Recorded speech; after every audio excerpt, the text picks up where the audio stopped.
नमस्कार दोस्तों, मैं देव फिर से एक नई वीडियो के साथ।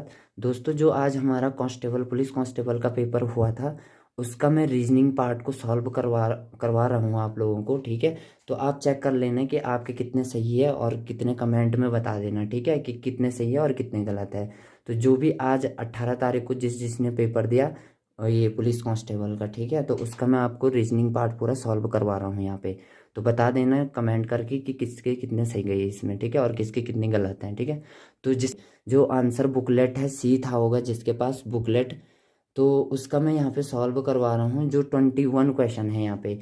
एक कार दो स्टेशन के बीच, ठीक है, 60 किलोमीटर पर आवर की औसत चाल से जाती है और 90 किलोमीटर पर घंटे की औसत चाल से वापस आती है।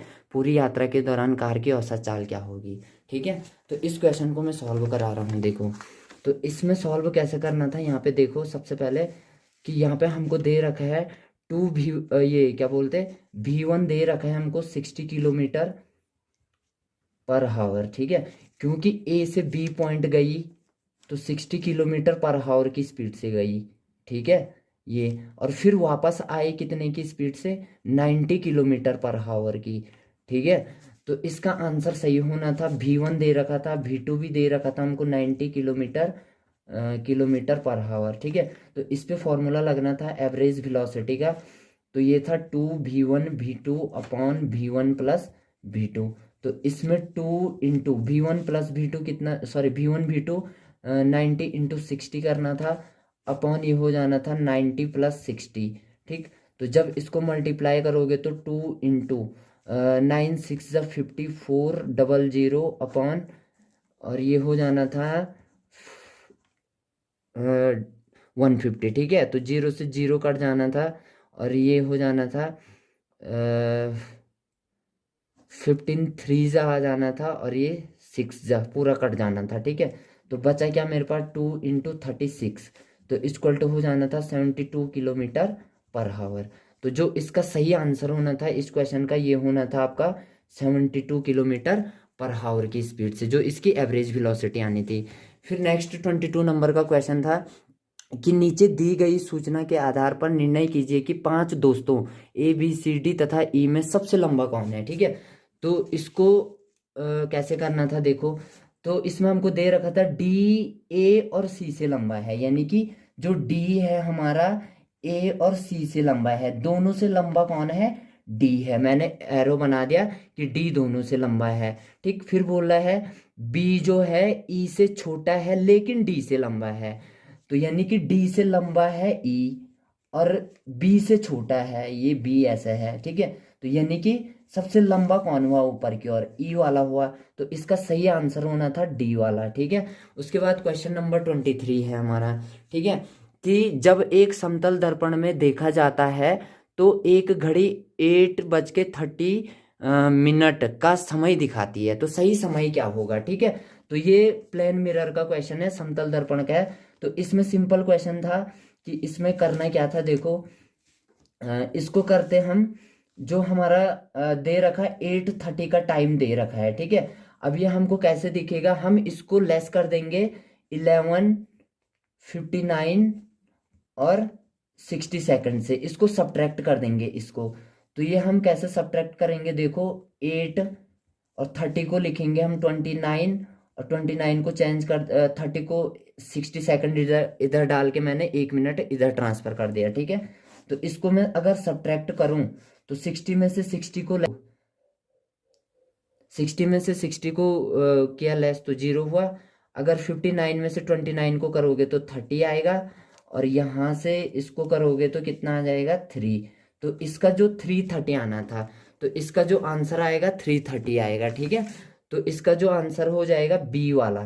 ठीक, उसके बाद है 24 नंबर का क्वेश्चन। ठीक है, तो 24 क्या कह रहा है, 24 कह रहा है कि दिए गए आरेखों में से कौन सा आरेख तरल पिज्जा दूध के बीच का संबंध है। ठीक है, तो सबसे पहले तरल पिज्जा दूध पता होना चाहिए। जो तरल होता है, तरल क्या होता है, दूध तरल होता है। और जो पिज्जा होता है, पिज्जा ना तो तरल होता है और ना तो दूध होता है, पिज्जा अलग ही होता है।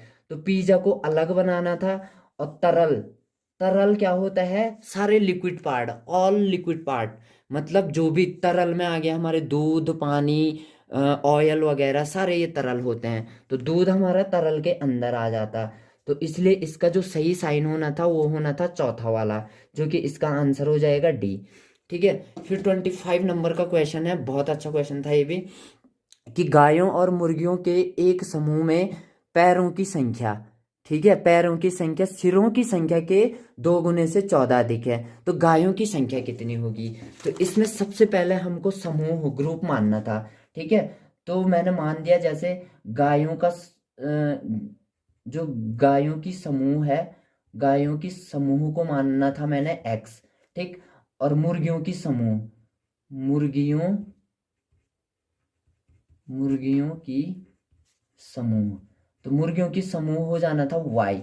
ठीक, तो जब गायों की समूह एक्स है तो गायों के टोटल पैर क्या हो जाते, है ना, गायों के कुल पैर, गायों के कुल पैर हो जाता, पैर बराबर हो जाता 4 × x ए, क्योंकि समूह में टोटल एक्स गाय है। ठीक है, तो एक्स गाय के एक के 4, तो टोटल के 4x हो जाएगा। ठीक है, तो मुर्गियों के क्या हो जाएगा, मुर्गियों के कुल पैर, ठीक है, मुर्गियों के कुल पैर हो जाएगा 2y, क्योंकि क्योंकि एक मुर्गी के 2 पैर होते हैं, तो मुर्गियों के कुल पैर कितने हो जाएगा 2y। ठीक है, अब दे रखा है उसने इक्वेशन में कि टोटल 4x + 2y जो क्या होगा 2 × x + y और +14 अधिक है, बोल रहा ना, कि क्या बोल रहा है वो क्वेश्चन में, देखो क्वेश्चन बोल रहा है वो कि पैरों की संख्या सिरों की संख्या के 2 गुने से 14 अधिक है, 2 गुने से 14 अधिक है, देखो 14 अधिक है बोल रहा है। ठीक है, तो गायों की संख्या निकालनी है। ठीक है, तो इस इक्वेशन से हम क्या कर देंगे, गायों की संख्या निकाल देंगे, तो क्या हो जाएगा 4x + 2y = इसको अगर मैं सॉल्व करूं तो ये हो जाएगा 2x + 2y + 14। ठीक, तो यहां से सॉल्व करके क्या हो जाएगा 4x प्लस, अच्छा ये 2y है, ये इधर आएगा -2x, ये भी इधर आया -2y, और इक्वल टू यहाँ बचा 14, -2y + 2y कट जाएगा, तो 4x - 2x बचेगा 2x इक्वल टू 14, तो x इक्वल टू आना था 7। तो x मैंने क्या माना था, गायों की समूह या गायों की संख्या x। ठीक, तो गायों की संख्या कितनी आ गई 7 आ गई, तो इसका जो सही आंसर होना था वो आंसर होना था बी। ठीक है, तो ऐसे 26 नंबर का क्वेश्चन है, तो 26 है, दी हुई आकृति में त्रिभुजों की संख्या कितनी है। तो इसमें त्रिभुजों की संख्या कितनी होगी, इसमें त्रिभुजों की संख्या है कुल 34। ठीक है, तो बी ऑप्शन इसका सही होगा। ठीक है, एक व्यक्ति का मुख दक्षिण दिशा की ओर है, क्वेश्चन नंबर 27 वाला। ठीक है, तो एक व्यक्ति का मुख दक्षिण दिशा की ओर है, वह वामाव्रत यानी कि एंटी क्लॉक दिशा में 135 डिग्री मुड़ता है, और इसके पश्चात 180 डिग्री दक्षिणावर्त मुड़ता है। अब उसका मुख किस दिशा की ओर होगा।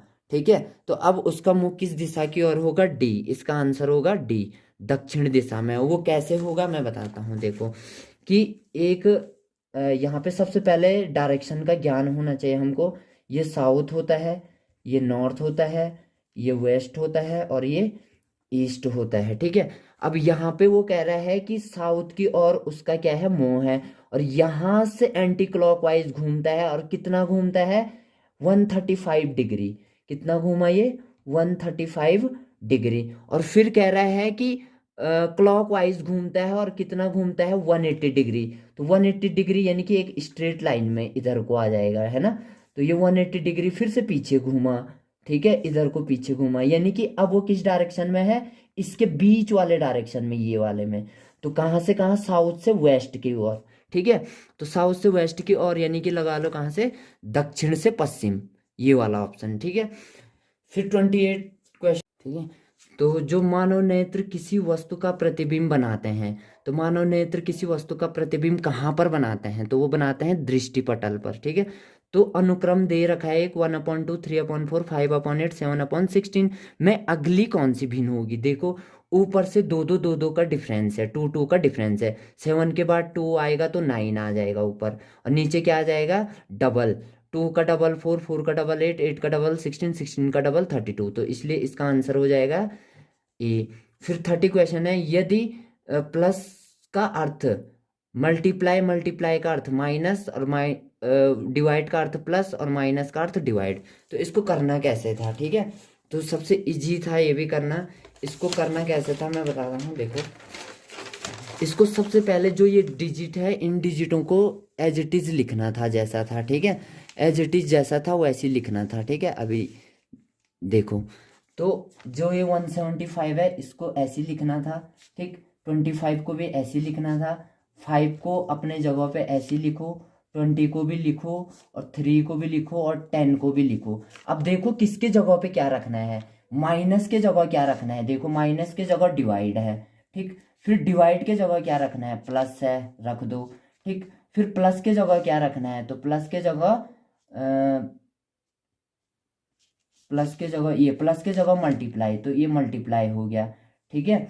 अब मल्टीप्लाई की जगह क्या रखना है, माइनस, तो माइनस रख लो, ठीक है। अब प्लस के जगह क्या रखना है, फिर से मल्टीप्लाई, ठीक है। तो इसको सॉल्व करोगे तो पहले क्या किया जाता, पहले डिवाइड किया जाता, फिर मल्टीप्लाई किया जाता, फिर ऐड किया जाता, और फिर लास्ट में सब्ट्रैक्ट किया जाता, ठीक है।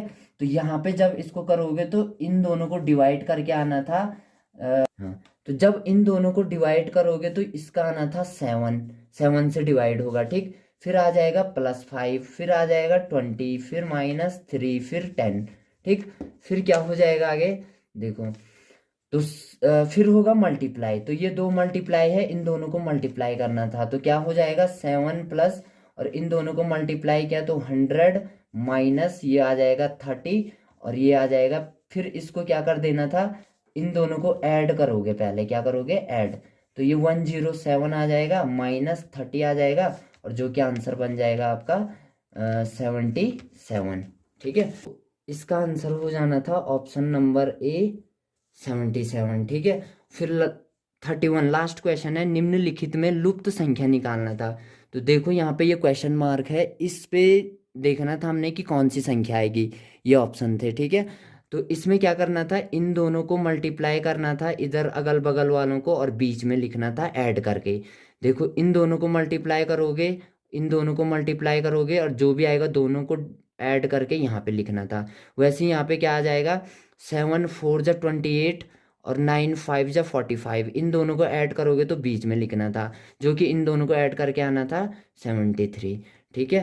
तो दोस्तों इस प्रकार ये आपका रीजनिंग पार्ट का सॉल्यूशन था। तो दोस्तों इस प्रकार ये आपका रीजनिंग पार्ट का सॉल्यूशन था, ठीक है। तो देखो आप अपना चेक करो कि कितना सही है, कितना आपने सही नहीं किया है, तो आप कमेंट करके ज़रूर बताएं दोस्तों। तब तक के लिए धन्यवाद, थैंक यू।